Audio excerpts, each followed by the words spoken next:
Good morning mga ka-IBL. Update lang po sa ginagawa naming double cup.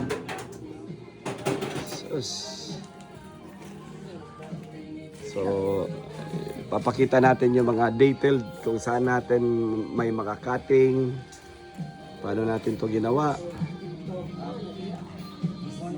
So talagang full weld yan mga ka-IBL ha.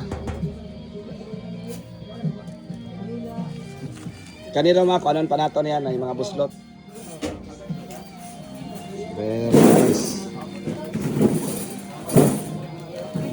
Very nice mga ka-IBL. Solid talaga ang gawa basta fresh from Japan. Yan. So yung extension natin dito is 41 inches. 16. 16 inches. Ayan. Double cab unit natin mga ka-IBL na ginagawa.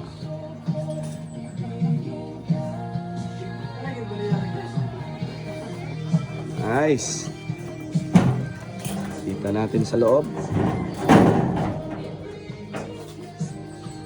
So pag natapos na to mga ka-IBL, papakita natin to ulit sa inyo. Nice. Rom, guwapo gid Rom. Nice Rom.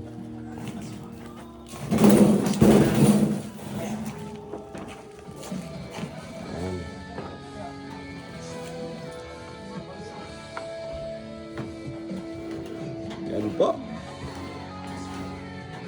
Nice.